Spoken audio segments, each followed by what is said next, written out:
Hello ನಮಸ್ಕಾರ, ನೀವು ನೋಡ್ತಾ ಇದ್ದೀರಾ ಏಷ್ಯಾನೆಟ್ ಸುವರ್ಣ ನ್ಯೂಸ್ನ ಟ್ರೆಂಡಿಂಗ್ ಎಟ್ 10. ನಾನು ರಕ್ಷತ್ ಶೆಟ್ಟಿ. SIR ಅಂದರೆ ಮತಪಟ್ಟಿಯ ವಿಶೇಷ ಮತ್ತು ತೀವ್ರ ಪರಿಷ್ಕರಣೆ. ಇತ್ತೀಚಿನ ದಿನಗಳಲ್ಲಿ ರಾಜಕೀಯವಾಗಿ ದೊಡ್ಡ ಮಟ್ಟದ ವಿವಾದ ಸೃಷ್ಟಿಸಿರುವಂಥ, ಚರ್ಚೆಗೆ ಕಾರಣ ಆಗಿರುವಂಥ, ವಿಪಕ್ಷಗಳ ಆಕ್ರೋಶಕ್ಕೆ ಗುರಿಯಾಗಿರುವಂಥ ಪ್ರಕ್ರಿಯೆ. ವೆಸ್ಟ್ ಬೆಂಗಾಲಲ್ಲಿ SIR ಮುಖಾಂತರ ಎಲೆಕ್ಷನ್ ಗೆದ್ದರು ಅಂತ ಕಾಂಗ್ರೆಸ್ ಸೇರಿ ದೇಶದ ಪ್ರಮುಖ ವಿಪಕ್ಷಗಳು ಆರೋಪವನ್ನು ಮಾಡಿದ್ದಾವೆ. ನಿನ್ನೆ ಚುನಾವಣಾ ಆಯೋಗ ನಿರ್ಧಾರವನ್ನು ಪ್ರಕಟಿಸಿದೆ. ಕರ್ನಾಟಕ ಸೇರಿ ಒಟ್ಟು 16 ರಾಜ್ಯಗಳಲ್ಲಿ SIR ಪ್ರಕ್ರಿಯೆಯನ್ನು ನಾವು ಪೂರ್ಣಗೊಳಿಸ್ತೀವಿ ಎಲೆಕ್ಷನ್ನಿಗೂ ಮುಂಚಿತವಾಗಿ ಅನ್ನುವಂಥ ನಿರ್ಧಾರವನ್ನು, ಆದೇಶವನ್ನು, ಮಹತ್ವದ ನಿರ್ಧಾರವನ್ನು ತೆಗೆದುಕೊಂಡಾಗಿದೆ. ಸೊ ಇದರ ಬಗ್ಗೆ ಈಗಾಗಲೇ ಆರೋಪ ಪ್ರತ್ಯಾರೋಪ ಚರ್ಚೆಗಳು ಇದೆಲ್ಲವೂ ಕೂಡ ಶುರುವಾಗಿದೆ. ಮಾತನಾಡೋಣ. ವಿಪಕ್ಷಗಳ ಆಕ್ಷೇಪಕ್ಕೆ, ಆರೋಪಕ್ಕೆ ಏನು ಕಾರಣ, BJP ಅದನ್ನು ಸಮರ್ಥಿಸಿಕೊಳ್ಳೋದಕ್ಕೆ ಏನು ಕಾರಣ, ಇದೆಲ್ಲದರ ಬಗ್ಗೆ ಮಾತನಾಡ್ತಾ ಹೋಗೋಣ. 2028ರ ಚುನಾವಣೆಗೂ ಮುನ್ನ ರಾಜ್ಯ ರಾಜಕಾರಣದಲ್ಲಿ ಮಹತ್ವದ ಬೆಳವಣಿಗೆ. ಚುನಾವಣಾ ಆಯೋಗ ಹೇಳಿದೆ, ಮತಪಟ್ಟಿಯ ವಿಶೇಷ ಮತ್ತು ತೀವ್ರ ಪರಿಷ್ಕರಣೆಯ ಪ್ರಕ್ರಿಯೆಯನ್ನು ಪೂರ್ಣಗೊಳಿಸ್ತೀವಿ. ಕರ್ನಾಟಕ ಸೇರಿ ಒಟ್ಟು 16 ರಾಜ್ಯಗಳು. ಕರ್ನಾಟಕದಲ್ಲಿ ಎಲೆಕ್ಷನ್ಗೂ ಮುಂಚಿತವಾಗಿ ಪ್ರಕ್ರಿಯೆ ಸಂಪನ್ನ ಆಗುತ್ತೆ, ಪೂರ್ತಿ ಆಗುತ್ತೆ. ಜೂನ್ 30ರಿಂದ ಜುಲೈ 29ರವರೆಗೆ ಮನೆ ಮನೆಗೆ ಭೇಟಿ ನೀಡುತ್ತಾರೆ ಚುನಾವಣಾ ಆಯೋಗದಿಂದ. ಏನು ಈ ಪ್ರಕ್ರಿಯೆ ಏನು ಅಂತ ಸಿಂಪಲ್ ಆಗಿ ಹೇಳಬೇಕು, ನಿಮ್ಮ ಗಮನಕ್ಕೆ ತರಬೇಕು ಅಂತಾದರೆ, ಮತಪಟ್ಟಿಯಲ್ಲಿ ಈಗಾಗಲೇ ಇರುವಂಥ ಮತದಾರರ ಪೈಕಿ ಅರ್ಹರನ್ನು ಉಳಿಸಿಕೊಂಡು ಅನರ್ಹರನ್ನು ತೆಗೆಯುವಂಥ ಪ್ರಕ್ರಿಯೆ. ಅನರ್ಹರು ಅಂತಂದ್ರೆ ಯಾರು? ಮೃತಪಟ್ಟವರ ಹೆಸರು ಪಟ್ಟಿಯಲ್ಲಿರುತ್ತೆ, ಅದನ್ನು ತೆಗೆಯಲಾಗುತ್ತೆ. ಒಬ್ಬ ವ್ಯಕ್ತಿ ಕರ್ನಾಟಕದಲ್ಲೂ ಮತದಾರನಾಗಿರಬಹುದು, ತಮಿಳುನಾಡಿನಲ್ಲೂ ಮತದಾರನಾಗಿರಬಹುದು. ಸೊ ಅದನ್ನ ತೆಗೆಯಲಾಗುತ್ತೆ. ಎರಡೆರಡು ಕಡೆ ಮತದಾನ ಮಾಡೋದಕ್ಕೆ ಅವಕಾಶ ಇರೋದಿಲ್ಲ. ಸೊ ಈ ರೀತಿ ದುರ್ಬಳಕೆಯಾಗಬಾರದು ಅನ್ನೋ ಕಾರಣಕ್ಕಾಗಿ, ಮತ್ತು ಸುದೀರ್ಘ ಅವಧಿಗೆ ನೀವು ನಿಮ್ಮ ಊರನ್ನು ಬಿಟ್ಟು ಮತ್ತೊಂದು ಊರಲ್ಲಿ ನೆಲೆಸಿರ್ತೀರಿ, ಅಲ್ಲೂ ನಿಮ್ಮದು ವೋಟರ್ ID ಆಗಿರುತ್ತೆ, ನಿಮ್ಮ ಊರಲ್ಲೂ ನೀವು ವೋಟರ್ IDಯನ್ನು ಉಳಿಸ್ಕೊಂಡಿರ್ತೀರಿ. ಎರಡು ಕಡೆ ಇರಬಾರ್ದು, ಒಂದೇ ಕಡೆ ಇರಬೇಕು, ಪಾರದರ್ಶಕವಾಗಿರಬೇಕು ಈ ಚುನಾವಣಾ ವ್ಯವಸ್ಥೆ ಅನ್ನೋ ಕಾರಣಕ್ಕಾಗಿ ಚುನಾವಣಾ ಆಯೋಗ ಕಾಲಕಾಲಕ್ಕೆ ಮಾಡುವಂಥ ಪ್ರಕ್ರಿಯೆ ಇದು. ವಿಪಕ್ಷಗಳಿಗಿರುವಂಥ ಆಕ್ಷೇಪ ಏನು? ವಿಪಕ್ಷಗಳು ಹೇಳ್ತಾ ಇರೋದು, BJPಗೆ ಸಾಧಕವಾಗೋ ರೀತಿಯಲ್ಲಿ ಈ ಪ್ರಕ್ರಿಯೆಯನ್ನು ಚುನಾವಣಾ ಆಯೋಗ ಮಾಡುತ್ತಿದೆ. ಪಶ್ಚಿಮ ಬಂಗಾಳದಲ್ಲಿ 91 ಲಕ್ಷ ಮತದಾರರನ್ನ ಮತಪಟ್ಟಿಯಿಂದ ತೆಗೆದುಹಾಕಲಾಯಿತು. ತಮಿಳುನಾಡಲ್ಲಿ 97 ಲಕ್ಷ, ಕೇರಳದಲ್ಲೂ 9 ಲಕ್ಷ. ಈ ರೀತಿ ಬೇರೆ ಬೇರೆ ರಾಜ್ಯದಲ್ಲಿ ಬೇರೆ ಬೇರೆ ನಂಬರ್ಸ್ ಇದಾವೆ, ಅದನ್ನು ನೀವು ನೋಡ್ತಾ ಇದ್ದೀರಿ. ಕಾಂಗ್ರೆಸ್ಸು ಸೇರಿ ವಿಪಕ್ಷಗಳು ಹೇಳ್ತಾ ಇರೋದು, ಪಶ್ಚಿಮ ಬಂಗಾಳದಲ್ಲಿ ವಿಪಕ್ಷಗಳಿಗೆ ವೋಟ್ ಬರುತ್ತೆ ಅನ್ನೋ ಸಾಧ್ಯತೆ ಇರುವಂಥ ಮತದಾರರ ಹೆಸರನ್ನ ಮತಪಟ್ಟಿಯಿಂದ ತೆಗೆದುಹಾಕಲಾಯಿತು. ಒಂದು 27 ಲಕ್ಷ ಜನ ಅರ್ಹರಿದ್ದರೂ ಕೂಡ ಅವರನ್ನು ಮತಪಟ್ಟಿಯಿಂದ ಹೊರಗಿಡಲಾಯಿತು. ಅಪ್ಲೈ ಮಾಡೋದಕ್ಕೆ ಅವಕಾಶ ಕೊಟ್ಟರು, ರಿವ್ಯೂ ಮಾಡೋದಕ್ಕೆ ಅವಕಾಶ ಕೊಟ್ಟರು. ಬಟ್ ರಿವ್ಯೂ ಮಾಡೋದರ ಒಳಗಾಗಿ ಚುನಾವಣಾ ಪ್ರಕ್ರಿಯೆ ಮುಗಿದು ಹೋಗಿತ್ತು. ಚುನಾವಣಾ ಪ್ರಕ್ರಿಯೆ ಮುಗಿದಿತ್ತು, ರಿಸಲ್ಟ್ ಬಂದಾಗಿತ್ತು. ಸೊ ತಮಗೆ ಬೇಕಾದ ರೀತಿಯಲ್ಲಿ ಚುನಾವಣಾ ಆಯೋಗವನ್ನು ದುರ್ಬಳಕೆ ಮಾಡಿಕೊಂಡು ಈ ಪ್ರಕ್ರಿಯೆಯನ್ನು BJP ಮಾಡ್ತಾ ಇದೆ ಅಥವಾ ಆಡಳಿತ ಪಕ್ಷ ಮಾಡ್ತಿದೆ ಅಂತ. ಸೊ ಈ ಆರೋಪದ ಮೇಲೆ ಚರ್ಚೆಯನ್ನು ನಾವು ಮುಂದುವರಿಸ್ಕೊಂಡು ಹೋಗೋಣ. ಈ ಆರೋಪದಲ್ಲಿ ಹುರುಳಿದೆಯಾ, ನಿಜಾನ, ಏನು ಕತೆ, ಕರ್ನಾಟಕದಲ್ಲಿ ವಿರೋಧ ಆಗತ್ತಾ, ಇದೆಲ್ಲದರ ಬಗ್ಗೆ ಮಾತನಾಡೋಣ. ನಮ್ಮ ಜೊತೆಗೆ ಅತಿಥಿಗಳಾಗಿ ಕಾಂಗ್ರೆಸ್ನಿಂದ ನಟರಾಜ್ ಗೌಡ್ರೆ ನಮಸ್ತೆ, ಕಾರ್ಯಕ್ರಮಕ್ಕೆ ಸ್ವಾಗತ. JDSನಿಂದ ದೇವರಾಜ್ ಅವರಿದ್ದಾರೆ. ದೇವರಾಜ್ ಅವರೇ ನಮಸ್ತೆ. BJPಯಿಂದ ಅಶ್ವಿನಿ ಶಂಕರ್ ಜೊತೆಗಿದ್ದಾರೆ. ಅಶ್ವಿನಿ ಅವರೇ ನಮಸ್ತೆ, ಕಾರ್ಯಕ್ರಮಕ್ಕೆ ಸ್ವಾಗತ. ಇನ್ನು ಹಿರಿಯ ಪತ್ರಕರ್ತ ರವೀಂದ್ರ ರೇಷ್ಮೆ ಅವರು ಕೂಡ ನಮ್ಮ ಜೊತೆಗಿದ್ದಾರೆ. ಸರ್ ನಮಸ್ಕಾರ. ನಮಸ್ಕಾರ. ನಾನು ಗೌಡ್ರಿಂದಲೇ ಶುರು ಮಾಡ್ತೀನಿ. ಯಾಕೆ ಆಕ್ಷೇಪದ ಮಾತುಗಳು ಆರಂಭದಲ್ಲೇ ಶುರುವಾಗಿತ್ತು ನಿಮ್ಮದು? ಈಗ ಯಾಕೆ SIR ಕಾಲಕ್ಕೆ ಆಗಬೇಕಾಗಿರುವಂಥ ಕಾನೂನುಬದ್ಧ ಪ್ರಕ್ರಿಯೆ? ಕರೆಕ್ಟ್. ಯಾಕಂದರೆ ಚುನಾವಣಾ ಆಯೋಗದ ಕೆಲಸನೇ ಅಷ್ಟು. ಅರ್ಹ ಯಾವುದೇ ಭಾರತೀಯ ಮತದಾರರನ್ನ ಪಟ್ಟಿಯಿಂದ ಹೊರಗುಳಿಸಬಾರ್ದು, ಅವ್ರಿಗೆ ಮತದಾರ ಆಗಲಿಕ್ಕೆ ಅವಕಾಶ ಕೊಡಬೇಕು, ಮತದಾರ ಪಟ್ಟಿಯಲ್ಲಿ ಅವರ ಸೇರಿಸಬೇಕು, ಸತ್ತೋದವ್ರನ್ನ ತೆಗಿಬೇಕು, ಡೂಪ್ಲಿಕೇಶನ್ನ ತಡಿಬೇಕು, ಇವೆಲ್ಲ ಮಾಡಬೇಕು. ಆದರೆ ಕಳೆದ 5-6 ವರ್ಷಗಳಿಂದ ನಾವು ಗಮನಿಸಿದಂಗೆ ಚುನಾವಣಾ ಆಯೋಗ BJPಯ ಕಚೇರಿಯಿಂದ ಕೆಲಸ ಮಾಡ್ತಾ ಇದೆ ಅಂತ ಅನುಮಾನ ಬಂದ್ಬಿಟ್ಟಿದೆ. ಯಾಕಂದರೆ ಆ್ಯಂಡ್ ಇನ್ ಗ್ಲೋ ನಾವು ಮಾದೇವಪುರದ್ದು ಎಕ್ಸ್ಪೋಸ್ ಮಾಡಿದ್ವಿ. ನಾವು ಯಾವುದೋ ಬಾರ್ ಅಡ್ರೆಸ್ಸಲ್ಲಿ 60 ವೋಟು ಆಗಿದ್ದು FIR ಆಯ್ತಲ್ಲ, FIR ಆಯಿತು, ಸುಪ್ರೀಂ ಕೋರ್ಟ್ವರೆಗೂ ಕೇಸ್ಗಳು ನಡೀತಾ ಇದೆ, ತನಿಖೆಗಳು ನಡೀತಾ ಇದೆ. ಆಳಂದದಲ್ಲೂ ಮಾಡಿದ್ರು 6,000 ಮತಗಳನ್ನು ಅದರೊಳಗೆ BJP ನಾಯಕನ ಮೇಲೆ FIR ಆಗಿದೆ, 2 ಚಾರ್ಜ್ ಶೀಟ್ ಕೂಡ ಆಗಿದೆ, ಸಾವಿರಾರು ಪೇಜ್ಗಳ ಚಾರ್ಜ್ ಶೀಟ್ ಕೂಡ ಫೈಲ್ ಆಗಿದೆ, ಅಡಿಷನಲ್ ಚಾರ್ಜ್ ಶೀಟ್ ಕೂಡ ನಡೀತಿದೆ, SIT ತನಿಖೆ ಆಗ್ತಾ ಇದೆ. ಅದು ಹೆಂಗೆ ಮೋಡ್ ಆಫ್ ಆಪರೆಂಟಿ ಅಂದರೆ ವೆಸ್ಟ್ ಬೆಂಗಾಳಲ್ಲಿ ಎಲ್ಲೋ ಕೂತ್ಕೊಂಡು BJPಯ ಒಂದು ಕಚೇರಿನೇ ಮಾಡಿಕೊಂಡು ಆಪರೇಷನ್ ಯಾವುದೋ ಒಂದು ಕಾಲ್ ಸೆಂಟರ್ ಥರನೇ ತಯಾರು ಮಾಡಿಕೊಂಡು ಈ ಥರ ಆಪರೇಷನ್ ಮಾಡ್ತಾಯಿದ್ರು. ಅದು ತನಿಖೆ ಆಗ್ತಾ ಇದೆ. ಬಿಹಾರಲ್ಲಿ ಏನು ಮಾಡಿದ್ರು, ಮತದಾರ ಪಟ್ಟಿಯಿಂದ ಜನ ಆಚೆ ತೆಗೆದ್ರು. ಒಂದೇ ಒಂದು ವಿಳಾಸದಲ್ಲಿ 900 ಜನ ಮತದಾರರು, ಒಂದೇ ಒಂದು ಮನೆ ಅಡ್ರೆಸ್ಸಲ್ಲಿ 900 ಜನ ಮತದಾರ ಹೆಂಗೆ ಬಂದರು. ವೆಸ್ಟ್ ಬೆಂಗಾಳಲ್ಲಿ ಹೆಂಗೆ ಮಾಡಿದ್ರು, 27 ಲಕ್ಷ ಜನ ಮತದಾರರು ಬದುಕಿರುವ ಮತದಾರನ ಹೆಂಗೆ ತೆಗೆದ್ರು. ಕೊನೆಯ ದಿನದವರೆಗೂ ಸುಪ್ರೀಂ ಕೋರ್ಟ್ 19 ಟ್ರಿಬ್ಯುನಲ್ಗಳು ಮಾಡಿ ಹೆಂಗೆ ಸೇರಿಸ್ತಾ ಇದೆ. ಇದೆಲ್ಲ ನೋಡಿದ್ರೆ ಚುನಾವಣಾ ಆಯೋಗ ಪಾರದರ್ಶಕತೆಯಿಂದ ನ್ಯಾಯಸಮ್ಮತವಾಗಿ ಕೆಲಸ ಮಾಡ್ತಾ ಇಲ್ಲ.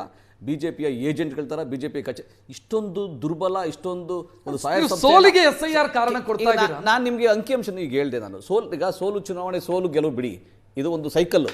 ನಾವು ಸೋತಿದ್ದೀವಿ ಮತ್ತೆ ಬರ್ತೀವಿ, ಇದು ವಾಸ್ತವ. ಅದರೊಳಗೆ ಈಗ ತಮಿಳುನಾಡು, ಕೇರಳ, ಆಂಧ್ರ, ತೆಲಂಗಾಣ, ಕರ್ನಾಟಕ ಏನಾಗಿದೆ. ನಟರಾಜ್ ಗೌಡ, ತಮಿಳುನಾಡಲ್ಲೂ SIR ಆಯಿತು, ಕೇರಳದಲ್ಲೂ SIR ಆಯಿತು. ನಾವು ತಮಿಳುನಾಡಲ್ಲಿ 97 ಲಕ್ಷ ಜನ ಡಿಲೀಟ್ ಆಗಿರೋದು. ನಾವು ಯಾವತ್ತಾರು ಮಾತಾಡಿದ್ವಾ? ಕೇರಳದಲ್ಲಿ 9 ಲಕ್ಷ. ಅದೇ ಕೇಳಿದ್ದ. ಚುನಾವಣೆ ಮುಂಚೆ ಅಲ್ಲಿ ಪಾರದರ್ಶಕವಾಗಿ ಆಗಿದೆ, ನಾವು ಪಶ್ಚಿಮ ಬಂಗಾಳದಲ್ಲಿ ಪಾರದರ್ಶಕವಾಗಿ ಆಗಿಲ್ಲ. ಅದೇ ಚುನಾವಣಾ ಆಯೋಗ ತಾನೇ ಮಾಡಿ. ನಾವು ಚುನಾವಣೆ ಆಗೋಕ್ಕೆ ಮುಂಚೆನೆ, ನಾವು ವೆಸ್ಟ್ ಬೆಂಗಾಳದ ಚುನಾವಣೆ ಆಗೋಕ್ಕೆ ಮುಂಚೆನೆ ನಾವು ನಿಮ್ಗೆ ಹೇಳಿದ್ವಿ.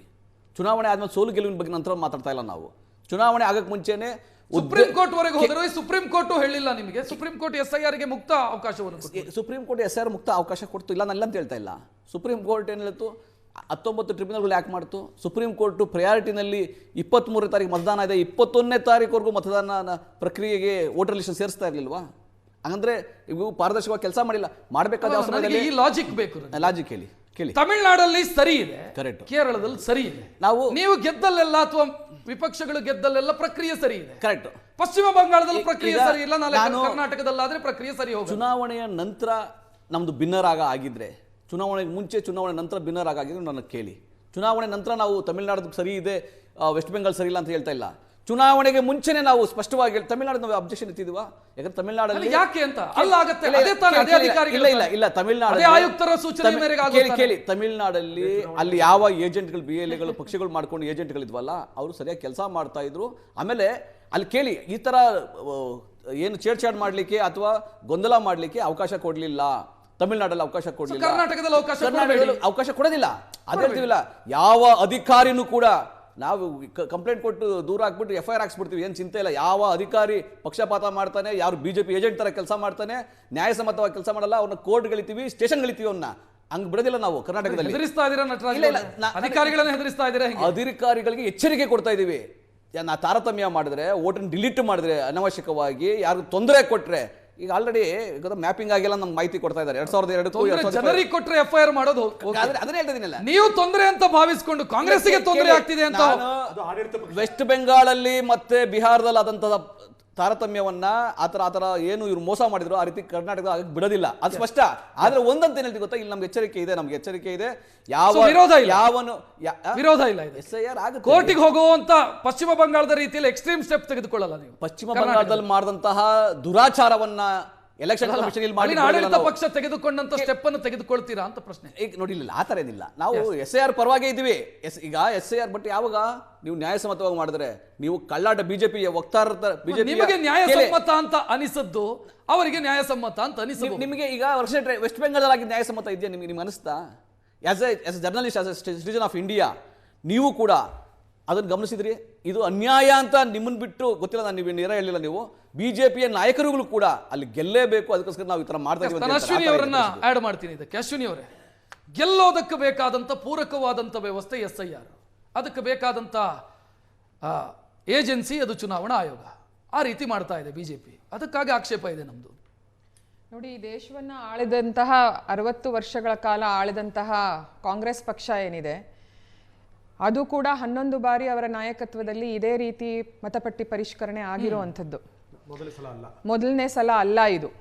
ಇವರು ಇಷ್ಟು ವರ್ಷಗಳಲ್ಲಿ ಮಾಡಿರುವಂತಹ SIR ಪ್ರಕ್ರಿಯೆ ಏನಿದೆ, ನ್ಯಾಯಯುತವಾಗಿ ಟ್ರಾನ್ಸ್ಪರೆಂಟ್ ಆಗಿ ಇವಾಗ ನಡೀತಾ ಇರೋ ರೀತಿ ಮಾಡಿದ್ದಿದ್ರೆ ಇವತ್ತು ಇಷ್ಟಿಷ್ಟು ಲಕ್ಷ ಜನ, ಇಷ್ಟಿಷ್ಟು ಕೋಟಿ ಜನ ಮತಪಟ್ಟಿಯಿಂದ ಆಚೆ ಬರ್ತಿರ್ಲಿಲ್ಲ. ನುಸುಳುಕೋರರು ಯಾರು ಇಲ್ಲಿ ದೇಶದಲ್ಲಿ ಇಲ್ಲಿನಂತಹ ರಿಸೋರ್ಸಸ್ನ ಇಲ್ಲಿನ ಜನರಿಗಾಗಿ, ನಾಗರಿಕರಿಗಾಗಿ ಮಾಡಿರುವಂತಹ ಸ್ಕೀಮ್ಗಳನ್ನ, ದೇಶದ ತೆರಿಗೆದಾರರ ಹಣವನ್ನ ಮತ್ತೊಬ್ಬರ ಪಾಲಾಗಕ್ಕೆ ಆಗ್ತಿರ್ಲಿಲ್ಲ. ಇಷ್ಟು ಸಾರಿ 11 ಸಾರಿ ಇವರು ಸರಿಯಾಗಿ ಮಾಡಿದ್ದಿದ್ರೆ ಇವತ್ತು ಇವರು ನಮ್ಮ ದೇಶದಲ್ಲಿ ಇಷ್ಟು ಜನ ನಮಗ್ ಸಿಗ್ತಾ ಇರ್ಲಿಲ್ಲ, ಆಯ್ತಾ, ತೆಗೆಯುವಂತಹ ಒಂದು ಅವಕಾಶನೇ ಬರ್ತಾ ಇರ್ಲಿಲ್ಲ. ನಾವು ಇವತ್ತು ಏನು ನಡೆಸ್ತಾ ಇರುವಂತಹ SIR ಇದೆ, ಚುನಾವಣಾ ಆಯೋಗ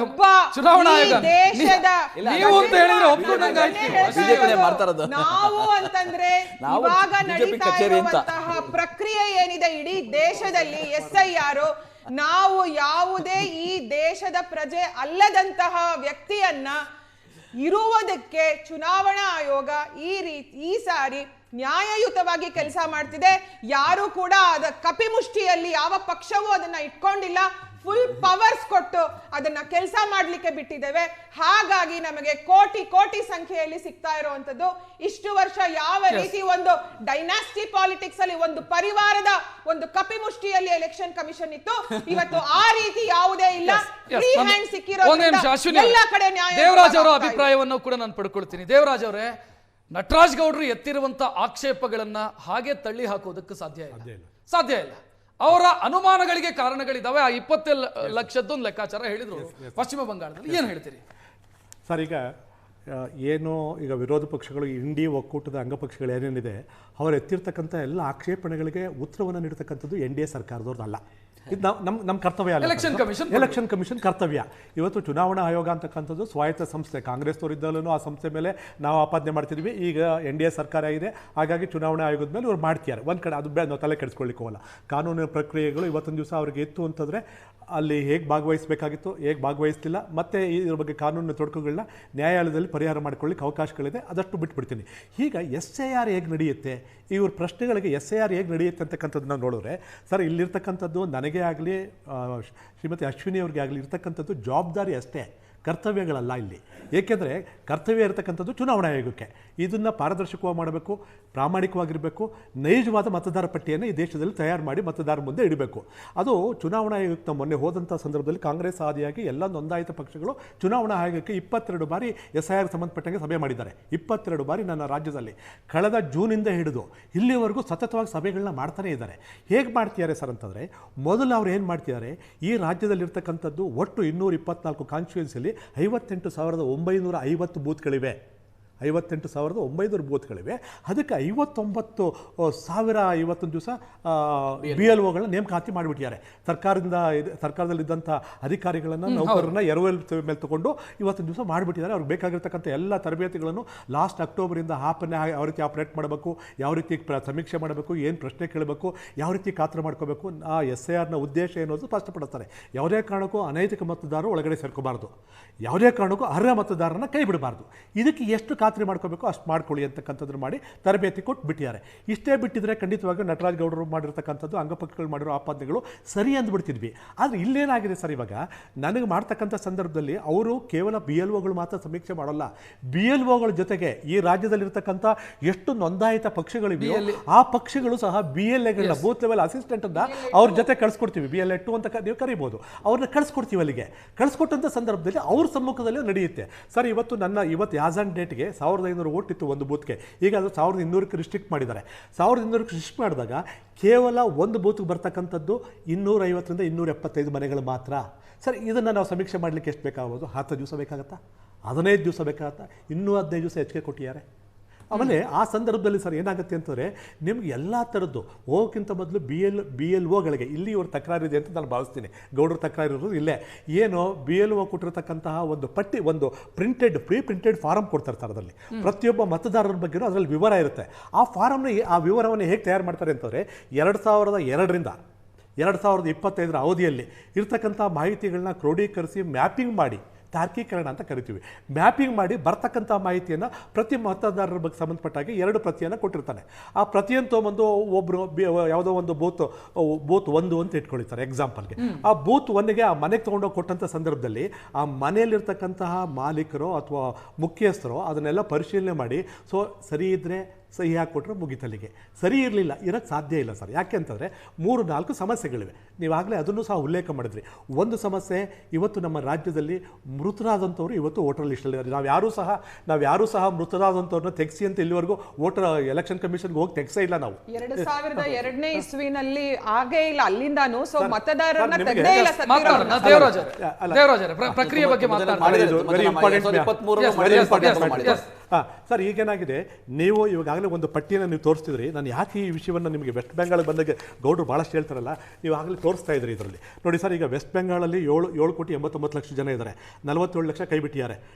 ಬಿಹಾರಲ್ಲಿ ಅದರಲ್ಲಿ 19,500 ಜನನ ಇವತ್ತು ದಿವಸ ಒಂದು ಕಾನ್ಸ್ಟಿಟ್ಯೂನ್ಸಿಗೆ ಸಂಬಂಧಪಟ್ಟಂಗೆ ಕೈ ಬಿಟ್ಟಿರ್ತಕ್ಕಂಥದ್ದು.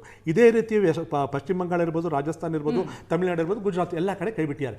ಈಗ ಈ 5 ರಾಜ್ಯಗಳಿಗೆ ಸಂಬಂಧಪಟ್ಟ ಹಾಗೆ 3.25 ಕೋಟಿ ಮತದಾರನ ಕೈ ಬಿಟ್ಟಿದ್ದಾರೆ. ಈಗ ನಟರಾಜ್ ಗೌಡರು ಅಂಗಪಕ್ಷಗಳು ಪ್ರಶ್ನೆ ಮಾಡಿದ್ರೆ, ಏನು ಅಷ್ಟು ಮತದಾರನ ಕೈ ಬಿಟ್ಟಿದ್ದು ಇವತ್ತು ಅವ್ರಿಗೆ ಹಕ್ಕನ್ನು ಕಸ್ಕೊಂಡಂಗೆ ಆಯ್ತಲ್ವಾ ಅಂತ. ಅದು ಸತ್ಯ ಮೇಲ್ನೋಟಕ್ಕೆ, ಅದನ್ನು ಮೇಲ್ನೋಟಕ್ಕೆ ಮಾತ್ರ ಸತ್ಯ. ಅಲ್ಲ, ಒಳಗಡೆಗೆ ಹೋದ್ರೆ ಏನಾಗುತ್ತೆ ಗೊತ್ತಾ, 3.25 ಕೋಟಿನಲ್ಲಿ ಆಲ್ಮೋಸ್ಟ್ 35% ಸತ್ತಂತವರು. 35% ಎರಡನೇದು ಯಾರು ಗೊತ್ತಾ ಸರ್, 2ರಿಂದ 4 ಎಪಿ ಕಾರ್ಡ್ ಇಟ್ಕೊಂಡಿರ್ತಕ್ಕಂಥವ್ರು 42% ಡೂಪ್ಲಿಕೇಶನ್, 42% ಬರ್ತಾರೆ. ಇನ್ನು ಉಳಿಕೆ ಇರ್ತಕ್ಕಂಥದ್ದು 22%, 23% ಇದೆಲ್ಲ ಯಾರು ಅನ್ಕೊಂಡ್ರೆ ಗೊತ್ತಾ, ಒಂದು ರಸ್ತೆ ಇವತ್ತು ನಮ್ಮ ಸುವರ್ಣ ಚಾನಲ್ ಇದೆ ಅಂತಾರೆ, ಒಂದು ರಸ್ತೆ ಆ ಕಡೆ ದಾಟಿದ್ರೆ ಇನ್ನೊಂದು ಕಾನ್ಸ್ಟಿಟ್ಯೂನ್ಸಿ, ಇಲ್ಲಿ ಮನೆ ಮಾಡಿರ್ತಾರೆ ಸುವರ್ಣ ಚಾನಲ್ ಹತ್ರ, ಅಲ್ಲಿಗೆ ಶಿಫ್ಟ್ ಆಗ್ಬಿಡ್ತಾರೆ, ಇಲ್ಲಿ ಕ್ಯಾನ್ಸಲ್ ಮಾಡ್ಕೊಳ್ಳಲ್ಲ. ಕರೆಕ್ಟ್. ಸಮೀಕ್ಷೆ ಬಂದಂತ ಸಂದರ್ಭದಲ್ಲಿ ಮನೆಗಳಲ್ಲಿರೋಲ್ಲ ಸರ್ ಅವರು. ಮತ್ತೆ ಈ 22% ಬೇರೆ ದೇಶದಿಂದ ಬಂದಂತ ಜನ ತಮ್ಮ ಬದುಕನ್ನು ಕಂಡುಕೊಳ್ಳಿಕ್ಕೆ ಇಲ್ಲೇ ಉಳ್ಕೊಂಡಿದ್ದಾರೆ. ಅನೈತಿಕ ಮಾರ್ಗದಲ್ಲಿ ವೋಟರ್ ಐಡಿಗಳನ್ನ, ಆಧಾರ್ ಐಡಿಗಳನ್ನ ತಕ್ಕೊಂಡ್ಬಿಟ್ಟಿದ್ದಾರೆ. ಅವರನ್ನ ಇವತ್ತಿನ ದಿವಸ ಕೈ ಬಿಟ್ರೆ ತಪ್ಪು ಹೇಗಾಗುತ್ತೆ? ರವೀಂದ್ರ ರೇಷ್ಮೆ ಸರ್, ದೂದ್ ಕಾ ದೂದ್ ಪಾನಿ ಕಾ ಪಾನಿ ಆದ್ರೆ ತೊಂದರೆ ಇಲ್ಲ, ಬಟ್ ಇಲ್ಲಿ ಆ ರೀತಿ ಆಗ್ತಿಲ್ಲ ಈ ಪ್ರಕ್ರಿಯೆ ಅಂತ ಕಾಂಗ್ರೆಸ್ನ ಆಕ್ಷೇಪ. ನೋಡಿ, 2 ವರ್ಷಕ್ಕೊಮ್ಮೆ IPL ಕ್ರೀಡಾ ಪಂದ್ಯಾವಳಿಗಳಲ್ಲಿ ರೋಮಾಂಚನ ಅನುಭವಿಸುವ ನಮ್ಮ ರಾಜಕಾರಣಿಗಳು ಅದ್ಯಾಕೋ ಸೋಲು ಗೆಲುವನ್ನ ಸಮಚಿತ್ತದಿಂದ ಸ್ವೀಕರಿಸುವ ಮನೋಭಾವವನ್ನೇ ಕಳ್ಕೊಳ್ತಾ ಇದ್ದಾರೆ. ಅದರಲ್ಲೂ 2014 ನಂತರ ಈ ನರೇಂದ್ರ ಮೋದಿಯ ಗೆಲುವಿನ ನಾಗಾಲೋಟವನ್ನ ತಡೆಯಲಿಕ್ಕಾಗದೇ ಇರೋ ಕಾಂಗ್ರೆಸ್ ಪಕ್ಷದ ಸುಪ್ರೀಂ ಲೀಡರ್ ಅವ್ರು ಇದ್ದಕ್ಕಿದ್ದಂತೆ ಮೊದಲು ಚುನಾವಣಾ ಯಂತ್ರಗಳ ಮೇಲೆ, ಎಲೆಕ್ಟ್ರಾನಿಕ್ ವೋಟಿಂಗ್ ಮಷೀನ್ಗಳ ಮೇಲೆ ಅನುಮಾನ ವ್ಯಕ್ತಪಡಿಸಿದ್ರು. ಚುನಾವಣಾ ಆಯೋಗ ಎಲ್ಲ ಪಕ್ಷಗಳ ಪ್ರತಿನಿಧಿಗಳು ಮುಕ್ತವಾಗಿ ಕರೆದು ಡೆಮೋ ಕೊಟ್ಟರು, ತೋರಿಸಿದ್ರಲ್ಲಿ ಹ್ಯಾಕಿಂಗ್ ಮಾಡಕ್ ಸಾಧ್ಯವಿದೆಯಾ ಇಲ್ಲ ಅಂತ. ಆ EVM ಮಷೀನ್ಗಳು ಕೂಡ ಕರ್ನಾಟಕದ ವಿಜ್ಞಾನಿಗಳು ತಯಾರು ಮಾಡಿದ್ದು, ನಮ್ಮ BL ಕಾರ್ಖಾನೆ ವಿಜ್ಞಾನಿಗಳು ತಯಾರು ಮಾಡಿದ್ದು. ಮೊದಲನೇ ಬಾರಿಗೆ ನಾನು ಕೆಲಸ ಮಾಡ್ತಾ ಇದ್ದ MES ಕಾಲೇಜಿನ ವಿದ್ಯಾರ್ಥಿ ಸಂಘದ ಚುನಾವಣೆಯಲ್ಲಿ 1982 ಸತತವಾಗಿ ಬಳಸ್ತಾ ಬಂದ್ರು ಎಲೆಕ್ಟ್ರಾನಿಕ್ ವೋಟಿಂಗ್ ಮಷೀನ್ಗಳನ್ನ ಸರ್ಕಾರಕ್ಕೆ. ಆಮೇಲೆ ಅಲ್ಲಿ ಏನು ಮಾಡ್ಲಿಕ್ಕೆ ಆಗಲಿಲ್ಲ ಎಲೆಕ್ಟ್ರಾನಿಕ್ ವೋಟಿಂಗ್ ಮಷೀನ್. ಆಮೇಲೆ ಚುನಾವಣಾ ಆಯೋಗದ ಆಯುಕ್ತರ ಬಗ್ಗೆ ಅನುಮಾನಗಳನ್ನು ವ್ಯಕ್ತಪಡಿಸೋಕೆ ಶುರು ಮಾಡೋದು. ಒಂಥರ ಆಂಟಿಸಿಪೇಟರಿ ಬೇಲ್, ನಿರೀಕ್ಷಣಾ ಜಾಮೀನು. ಎಲ್ಲೆಲ್ಲಿ ತಮಗೆ ಸೋಲಾಗೋ ಸಂಭವ ಇರುತ್ತೋ ಅಲ್ಲೆಲ್ಲ ಮೊದಲೇ ಹೇಳಕ್ ಶುರು ಮಾಡ್ಬಿಟ್ರೆ ಬೆಟರ್ ಅಲ್ವಾ? ಚುನಾವಣಾ ಆಯೋಗ ಸರಿ ಇಲ್ಲ, ಆಯುಕ್ತರು ಸರಿ ಇಲ್ಲ, ಅವ್ರು ಪೂರ್ವಾಗ್ರಹ ಪೀಡಿತರಾಗಿದ್ದಾರೆ, ಆಳು ಪಕ್ಷದ ಏಜೆಂಟ್ ಆಗಿದ್ದಾರೆ ಅಂತ. ನೋಡಿ, 2014ರಿಂದ ಮೋದಿ ಅವರು ಬಂದ್ಮೇಲೆ ಮೋದಿ ಅವ್ರ ನಾಗಾಲೋಟೆ ನಿರಂತರವಾಗಿ ಅಬಾಧಿತವಾಗಿ ಮುಂದುವರೆದಿಲ್ಲ. 2017ರಲ್ಲಿ ಉತ್ತರ ಪ್ರದೇಶ ಚುನಾವಣೆ ನಡೀತು. ಆಗ ಯೋಗಿ ಆದಿತ್ಯನಾಥ್ ಅವರು 313, 402 ಸಂಖ್ಯಾಬಲ ಇರೋ ಅಸೆಂಬ್ಲಿ 313 ಸೀಟ್ನ ದೊಡ್ಡ ಗೆಲುವು ಸಂಪಾದಿಸಿದ್ರು. ಪ್ರಮುಖ ವಿರೋಧ ಪಕ್ಷ ಸಮಾಜವಾದಿ ಪಕ್ಷ ಕೇವಲ 46 ಸೀಟ್ ಬಂದಿತ್ತು. ಅದೇ 2022ರಲ್ಲಿ ಕೋವಿಡ್ ನಂತರ ಏಕ್ದಮ್ ಈ ಭಾರತೀಯ ಜನತಾ ಪಕ್ಷ ಯೋಗಿ ಆದಿತ್ಯನಾಥರನ್ನ BJP ಅವರು ಎಷ್ಟೇ ಆರಾಧಿಸಿದ್ರು ಕೂಡ ಅವ್ರ ಸಂಖ್ಯಾಬಲ 313 ಇದ್ದಿತ್ತು, ಒಮ್ಮೆಲೆ 254 ಬಂತು. 46 ಸೀಟ್ ಗೆದ್ದಿದ್ದ ಅಖಿಲೇಶ್ ಯಾದವ್ 114 ಹೋದ್ರು. ಅದೇ ಮತದಾರರ ಆ ಪರಂಪರೆಯ ಟ್ರೆಂಡ್ ಏನಿತ್ತು 2024 ಲೋಕಸಭಾ ಚುನಾವಣೆಯಲ್ಲೂ ಕೂಡ ಬಿಂಬಿತ ಆಗ್ಬಿಡ್ತು. ಇದೇ ಜ್ಞಾನೇಶ್ವರ್ ಅವರೇ ಇದ್ರು ಚೀಫ್ ಎಲೆಕ್ಷನ್ ಕಮಿಷನರ್. ಮನಸ್ಸು ಮಾಡಿದ್ರೆ ಮೋದಿಯವ್ರಿಗೆ ಅಬ್ಕಿ ಬಾರ್ 400 ಬಾರ್ ಮಾಡ್ಕೊಡ್ಬೋದಾಗಿತ್ತಾ? ಇಲ್ಲ, 400 ಬಾರ್ ಆಗ್ಲಿ 300 ಕೂಡ ತಲುಪಲಿಕ್ಕಾಗ್ಲಿಲ್ಲ. ಹಿಂದಿನ ಚುನಾವಣೆ 303 ಸೀಟ್ ಪಡೆದಿದ್ದು ಮೋದಿಯವರು ಒಮ್ಮೆಲೆ 240 ಕಳೆದ್ಬಿಟ್ರು. ಮಿತ್ರ ಪಕ್ಷಗಳ ಅವರ ಬೆಂಬಲದಿಂದಾಗಿ ಅವ್ರು ಇವತ್ತು ಅಧಿಕಾರದಲ್ಲಿ ಮುಂದುವರೆದಿದ್ದಾರೆ. ಯಾಕೆ ಮೋದಿ ಅವ್ರು ಅಂತ ಹಿನ್ನಡೆ ಅನುಭವಿಸಬೇಕಾಗಿತ್ತು? ಅದಷ್ಟೇ ಅಲ್ಲ, ಕರ್ನಾಟಕದಲ್ಲಿ ಕೂಡ ಇವತ್ತಿಗೂ ಕೂಡ BJP 113ರ ಗರಿಷ್ಠ ಸಂಖ್ಯೆ ತಲುಪಲಿಕ್ಕೆ ಸಾಧ್ಯವಾಗೇ ಇಲ್ಲ. ಮೋದಿ ಅವ್ರು ಬಂದ್ಮೇಲೆ ಚುನಾವಣೆ ನಡೀತು. 2018 ಚುನಾವಣೆ ಹೌದು ಬಿಜೆಪಿ ಅತಿ ದೊಡ್ಡ ಪಕ್ಷ ಬರೀ 104ಕ್ಕೆ ನಿಂತು ಬಿಡ್ತು. ಹಂಗಾಗಿ ಸಮ್ಮಿಶ್ರ ಸರ್ಕಾರ ಬಂದಿತ್ತು. ಹೋಗ್ಲಿ 2023 ಅಸೆಂಬ್ಲಿ ಚುನಾವಣೆ ನಡೆದಾಗ ಇಲ್ಲಿ ಬಿಜೆಪಿ ಸರ್ಕಾರವೇ ಇತ್ತು, ಆಪರೇಷನ್ ಕಮಲ ಎಲ್ಲ ಮಾಡ್ಬಿಟ್ಟು ಅವರೆಲ್ಲ ಅಧಿಕಾರದಲ್ಲಿ ಇದ್ರಲ್ಲ. ಆದ್ರೂ ಕೂಡ ಕಾಂಗ್ರೆಸ್ಗೆ ಸುಭದ್ರ ಬಹುಮತ 136 ಸೀಟ್ಗಳ ಪ್ರಚಂಡ ಗೆಲುವು ಸಾಧಿಸ್ಬಿಟ್ಟು ಗೆದ್ದು ಬಂತು ಕಾಂಗ್ರೆಸ್ ಸರ್ಕಾರ. ಯಾಕೆ ಕಾಂಗ್ರೆಸ್ ಸೋಲಿಸ್ಲಿಕ್ಕೆ ಆಗ್ತಾ ಇರ್ಲಿಲ್ವಾ? ಅದರ ಪುನರಾವರ್ತನೆ ತೆಲಂಗಾಣದಲ್ಲಂತೂ 10 ವರ್ಷದ ಕಾಂಗ್ರೆಸ್ ನಿರ್ನಾಮ ಆಗೋಗ್ಬಿಟ್ಟಿತ್ತು. ಒಮ್ಮೆ YSR ಕಾಂಗ್ರೆಸ್ ಹೋದ್ಮೇಲೆ ಅಲ್ಲಿ ಸ್ಪರ್ಧೆ ಇದ್ದು ಬರೀ TDP ವರ್ಸಸ್ TRS ಅಥವಾ BRS ಅಂತ ಹೆಸರು ಬದಲಾಯಿಸ್ಕೊಂಡ್ರು. ಹೆಂಗ್ 10 ವರ್ಷದ ನಂತರ ಫಿನಿಕ್ಸ್ ತರ ಗೆದ್ದು ಬಂತು ತೆಲಂಗಾಣದಲ್ಲಿ. ರೇವಂತ್ ರೆಡ್ಡಿ ಮುಖ್ಯಮಂತ್ರಿ ಆಗೋಗ್ಬಿಟ್ರು, ನಿಚ್ಚಳ ಬಹುಮತ, ಸುಭದ್ರ ಸರ್ಕಾರ ರಚಿಸ್ಕೊಂಡ್ಬಿಟ್ರು. ಯಾಕೆ ಸಾಯ್ತು? ಇದೇ ಚುನಾವಣಾ ಆಯೋಗ. ಆಮೇಲೆ ಅವ್ರು ಜ್ಞಾನೇಶ್ ಕುಮಾರ್ ಹೇಳಿ ಕೇಳಿ ಕೇರಳ ಮೂಲದ IAS ಅಧಿಕಾರಿ, ಕೇರಳ ರಾಜ್ಯದ ಎಲ್ಲ ವಿವಿಧ ಹುದ್ದೆಗಳಲ್ಲಿ ಅಡಿಷನಲ್ ಚೀಫ್ ಸೆಕ್ರೆಟರಿ ಅವ್ರಿಗೆ ಬಂದಾಗ ಆಮೇಲೆ ಅವ್ರಿಗೆ ನಿಯೋಜನೆ ಮೇರೆಗೆ ಕೇಂದ್ರ ಸರ್ಕಾರ ಕಳಿಸಿದ್ರು. LDF ಸರ್ಕಾರದಲ್ಲೂ ಕೆಲಸ ಮಾಡಿದ್ರು, UDF ಸರ್ಕಾರದಲ್ಲೂ ಕೆಲಸ ಮಾಡಿದ್ರು. ಯಾಕೆ ಅವರು ಅದು ಈ ಸಾರಿ SIR ಮಾಡಿದ್ಮೇಲೆ ಯಾಕೆ UDF ಗೆಲ್ಸ್ಬೇಕಾಗಿತ್ತು ಕೇರಳದಲ್ಲಿ? ಆಮೇಲೆ ಅದೇ ರೀತಿ ಪಂಜಾಬ್ ರಾಜ್ಯ ಚುನಾವಣೆ ನೆನಪಿಸ್ಕೊಳ್ಳಿ, 2022ರಲ್ಲಿ ಎರಡೂ ರಾಷ್ಟ್ರೀಯ ಪಕ್ಷಗಳು ಚಿಂದಿ ಆಗೋಗ್ಬಿಟ್ವು. 116 ಸೀಟ್ಗಳು ಪಂಜಾಬ್ ಅಸೆಂಬ್ಲಿಯಲ್ಲಿ, 94 ಸೀಟು ಆಮ್ ಆದ್ಮಿ ಪಕ್ಷಕ್ಕೆ. ಯಾರಾದ್ರೂ ನಿರೀಕ್ಷೆ ಮಾಡಿದ್ರಾ? ಚುನಾವಣಾ ಆಯೋಗದ ಕೈಚಳಕ ಇತ್ತು ಅದರಲ್ಲಿ. ಆಮೇಲೆ ದಿಲ್ಲಿನಲ್ಲಿ ಸೊ ಆತಂಕದಲ್ಲಿ ಅರ್ಥ ಇಲ್ಲ ಅಂತ ಹೇಳ್ತೀರಾ ರೇಷ್ಮೆ ಸರ್? ನೋಡಿ, ಅವರು ಪ್ರಾಮಾಣಿಕ ಕೆಲಸ ಮಾಡಿದ್ದಾರೆ ಅಂತ ಸೀಟ್ ಗೆಲ್ಲೋದು ಹೇಳ್ತಾರೆ. ಅಲ್ಲ, 7 ಸೀಟ್ ಗೆದ್ದು ಬಿಜೆಪಿ ಪಕ್ಷ ಒಂದ್ಸಾರಿ ಬರೀ 3 ಸೀಟ್ ಗೆತ್ತು, ಇನ್ನೊಂದು 6 ಸೀಟ್ ಗೆತ್ತು ದಿಲ್ಲಿನಲ್ಲಿ ಅಸೆಂಬ್ಲಿ ಚುನಾವಣೆ ನಡೆದಾಗ. ಪ್ರಚಂಡ ಬಹುಮತ ಇವ್ರಿಗೆ, ಆಮ್ ಆದ್ಮಿ ಪಕ್ಷ ಸರ್ಕಾರಕ್ಕೆ. ಒಮ್ಮೆ 70ಕ್ಕೆ 67 ಸೀಟು, ಒಮ್ಮೆ 70ಕ್ಕೆ 63 ಸೀಟು. ಇಂಥ ಚಮತ್ಕಾರಗಳು ಯಾಕೆ ನಡೀತಾ ಇದೆ? ಪ್ರಜಾಪ್ರಭುತ್ವ ಗಟ್ಟಿಯಾಗಿದೆ. ಸುಮ್ನೆ ಈ ತರದ ಅನುಮಾನಗಳನ್ನು ಬಿತ್ತೋದು, ಚುನಾವಣಾ ಆಯೋಗದ ವಿಶ್ವಾಸಾರ್ಹತೆ ಅದಷ್ಟೇ ಅಲ್ಲ. ಇವ್ರು ಯಾವ ಮಟ್ಟಕ್ಕೆ ಹೋದ್ರು ಅಂತಂದ್ರೆ, ಚುನಾವಣಾ ಆಯೋಗದ ಮುಖ್ಯ ಆಯುಕ್ತರಿಗೆ ನೀವು ರಿಟೈರ್ ಆದ್ಮೇಲೆ ನಮ್ ಕೈಗೆ ಸಿಕ್ಕಾಕೊಳ್ತೀರಾ, ಆಗ್ಲೂ ನಾವು ಬಿಡಲ್ಲ, ನಿಮ್ ಬೆನ್ನತ್ತೀವಿ ಅಂತ ವ್ಯಕ್ತಿಗತವಾದ ಆರೋಪ ಮಾಡಕ್ಕೆ ಶುರು ಮಾಡ್ಬಿಟ್ರು. ಹೋಗ್ಲಿ, ಶುದ್ಧೀಕರಣ ಮಾಡಿದ್ ಹೋಗಿದ್ರೆ ಏನಾಗ್ತಿತ್ತು? ಮಹದೇವ್ಪುರದೊಂದು ಪವರ್ ಪಾಯಿಂಟ್ ಪ್ರೆಸೆಂಟೇಷನ್, ಅಲಂದೊಂದು ಪವರ್ ಪಾಯಿಂಟ್ ಪ್ರೆಸೆಂಟೇಷನ್ ಕೊಟ್ರಿ. ಅಲಂದಲ್ಲಿ ನಮ್ದೇ ಸರ್ಕಾರದ assistant commissioner, sub divisional assistant commissioner, ಅವರೇ ಅಲ್ಲಿ ರಿಟರ್ನಿಂಗ್ ಆಫೀಸರ್ ಆಗಿದ್ರು. ಅವ್ರಿಗೆ ದೂರ್ ಬಂತು, 624 ಹೆಸರುಗಳು ತೆಗೆದಾಕಿ ಅಂತ ಅಂದ್ಬಿಟ್ಟು. ಅವ್ರಿಗೆ ಅನುಮಾನ ಬಂದ್ಬಿಟ್ಟು ಅವರೇ ಪ್ರತ್ಯಕ್ಷವಾಗಿ ಎಲ್ಲಾನು ವೆರಿಫೈ ಮಾಡಿದ್ಮೇಲೆ ಅವ್ರಿಗೆ ಗೊತ್ತಾಯ್ತು 5994 ದೂರುಗಳು ಕೊಟ್ಟಿ ದೂರುಗಳಾಗಿತ್ತು. ಇನ್ನು ಉಳಿದಂತೆ 24 ದೂರುಗಳು ಮಾತ್ರ ಸರಿಯಾಗಿತ್ತು. 24 ಹೆಸರುಗಳು ಮಾತ್ರ ಡೆಲೀಟ್ ಮಾಡಿ 5994 ಹೆಸರುಗಳು ಹಾಗೆ ಉಳಿಸ್ಕೊಂಡ್ರು. ಅದರಲ್ಲಿ ಕೈವಾಡ ಇತ್ತು. ಅವತ್ತಿನ ಬಿಜೆಪಿ ಪ್ರತಿಸ್ಪರ್ಧಿ ಸುಭಾಷ್ ಗುತ್ತೇದಾರ್ ಅವ್ರು ಏನೋ ಮಾಡ್ಸಕ್ ಹೊರಟಿದ್ರು ಅಂತ ಆಮೇಲೆಲ್ಲ ನಮ್ಗೆ ಗೊತ್ತಾಗಿದೆ. ಆದ್ರೆ ಚುನಾವಣಾ ಆಯೋಗ ಏನು ತಪ್ಪು ಮಾಡಿರಲಿಲ್ಲ. ಅವರೇ ಸುವಮೋಟೋ FIR ದಾಖಲಿಸಿದ್ರು ಅವತ್ತಿನ ರಿಟರ್ನಿಂಗ್ ಆಫೀಸರ್. ಸೊ ವಿನಾಕಾರಣ ಅನುಮಾನ ಪಡಬೇಡಿ ಅಂತ ಹೇಳೋದಾ ಸರ್ ತಾವು? ಆದ್ರೂ ಕೂಡ ವಿನಾಕಾರಣ ಅನುಮಾನ ಪಡಬೇಡಿ. ನಾವು ಈ ತರ ಅನುಮಾನ ಈಗ ನೋಡ್ರಿ, ಪರೀಕ್ಷೆಯಲ್ಲಿ ನಪಾಸ್ ಆಗಿರೋ ಹುಡುಗರು PUC ಪರೀಕ್ಷಾ ಮಂಡಳಿ ವಿರುದ್ಧ, SLC ಪರೀಕ್ಷಾ ಮಂಡಳಿ ವಿರುದ್ಧ ಪ್ರತಿಭಟನೆ ಮಾಡ್ಲಿಕ್ಕೆ ಶುರು ಮಾಡ್ಬಿಟ್ರೆ ಪರೀಕ್ಷಾ ವ್ಯವಸ್ಥೆ ನಡೆಸಲಿಕ್ಕೆ ಆಗುತ್ತಾ?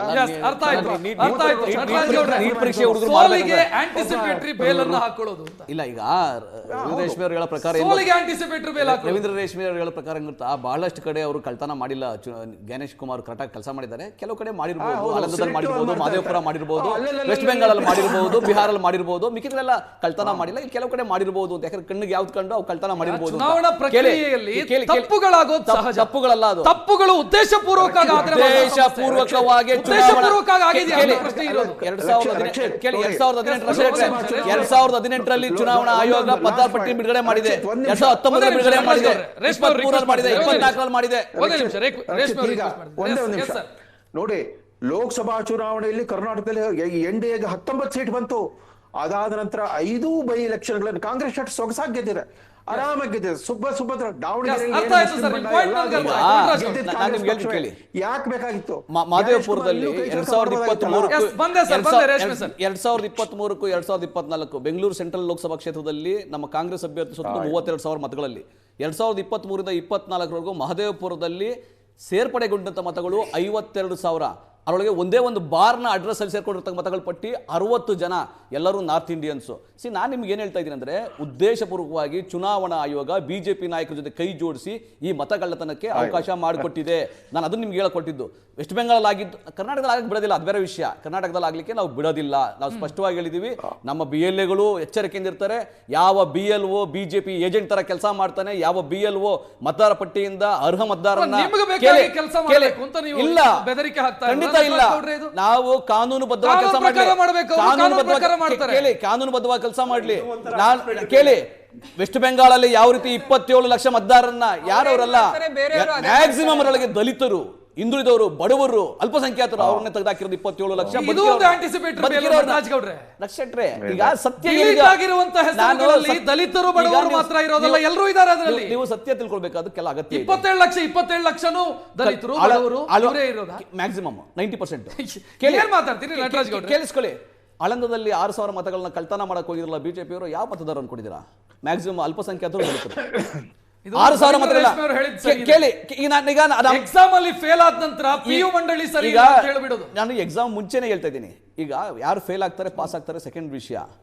ಎಕ್ಸಾಮ್ ಅಲ್ಲಿ ಪ್ರಶ್ನೆ ಪತ್ರಿಕೆಯನ್ನ ಬಿಜೆಪಿ ಅವರಿಗೆ ಕಳ್ತನ ಮಾಡಿ ಮಾರ್ಕೋತಾರಲ್ಲ ನೀಟ್ನಲ್ಲಿ, ಬಿಜೆಪಿ ಅವರು ಆ ರೀತಿ ಮಾಡಬಾರ್ದು. ಕೇಳಿ, ಆ ರೀತಿ ಮಾಡಬಾರ್ದು. ನಾನು ಕೇಳಬಾರ್ದು, ಅದರ ಮಾಡಬಾರ್ದು. ಒಂದ್ ನಿಮಿಷ, ಒಂದು ಲಾಜಿಕಲ್ ಪ್ರಶ್ನೆ ಇದೆ. ಆಯ್ತು, ಬಿಜೆಪಿ ಇದನ್ನೆಲ್ಲವನ್ನೂ ಕೂಡ ಮಾಡ್ತಿದೆ ಅಂತ ಅನ್ಕೊಳ್ಳೋಣ. ತಮಿಳುನಾಡಲ್ಲಿ 97 ಲಕ್ಷ ಜನ ಡಿಲೀಟ್ ಆದ್ರು. ಅಲ್ಲಿ ಕಳೆದ ಎಲೆಕ್ಷನ್ ನಲ್ಲಿ ಬಿಜೆಪಿ 4 ಸೀಟ್ ಇತ್ತು. ಈ ಎಲೆಕ್ಷನ್ ನಲ್ಲಿ ಬಿಜೆಪಿ 1ಕ್ಕೆ ಇಳಿದಿದೆ. ಮಾಡಬೇಕಿತ್ತು ಅಂತ 10 ಸೀಟ್ ಮಾಡ್ಕೊಳ್ಬೋದಿತ್ತಲ್ವ ನಟರಾಜ್ ಗೌಡ್ರೆ? ಯಾಕೆ ಮಾಡ್ಕೊಂಡಿಲ್ಲ? ಕೇಳಿ, ನಾವು ತಮಿಳುನಾಡಲ್ಲಿ ಅಬ್ಜೆಕ್ಷನ್ ಮಾಡಿದ್ವಾ? ಚುನಾವಣೆಗೆ ಮುಂಚೆ ಮಾಡಿದ್ವಾ? ಚುನಾವಣೆ ಮುಂಚೆ ಮಾಡಿದ್ವಾ? ಒಂದ್ ನಿಮಿಷ ಮತ್ತೊಂದ್ಸಲ ರಿಪೀಟ್ ಮಾಡ್ತೀನಿ. ಒಂದ್ ನಿಮಿಷ ಬಿಜೆಪಿ ಹೋಗ್ತಾರೆ, ಕೇಳಿಸ್ಕೊಳ್ಳಿ. ವೆಸ್ಟ್ ಬೆಂಗಾಲ್, ಬಿಹಾರ, ತಮಿಳುನಾಡು, ಈ 3 ವಿಷಯ ತಗೋಣ. ಅಂದ್ರೆ ನೀವೆಲ್ಲಿ ಗೆದ್ದಿದ್ದೀರೋ ಅಲ್ಲಿ ಮಾಡಲ್ಲ, ನೀವೆಲ್ಲಿ ಸೋತಿದ್ದೀರೋ ಅಲ್ಲಿ ಮಾಡಿದ್ದಾರೆ. ನಾನು ಚುನಾವಣೆ ಮುಂಚೆನೆ ಮಾತಾಡಿದ್ವಿ, ಚುನಾವಣೆ ಸೋತ್ ಮೇಲೆ ಗೆದ್ಮೇಲೆ ಮಾತಾಡ್ತಾ ಇದೀವ ನಾವು. ಅದೇ ಹೇಳಿದೆ, ಕಳ್ಳರನ್ನ ಕೇಳಿ, ಬಿಜೆಪಿಯ ಕಳ್ಳರನ್ನ, ಜ್ಞಾನೇಶ್ ಕುಮಾರನ್ನ, ಬಿಜೆಪಿಯ ಕಳ್ಳರನ್ನ ಮಾತಾಡೋಣ. ನನಗೊಂದು ಬ್ರೇಕ್ ನ ಸಮಯ, ಬ್ರೇಕ್ ನ ನಂತರ ಕಾರ್ಯಕ್ರಮ ಮುಂದುವರಿಯುತ್ತೆ.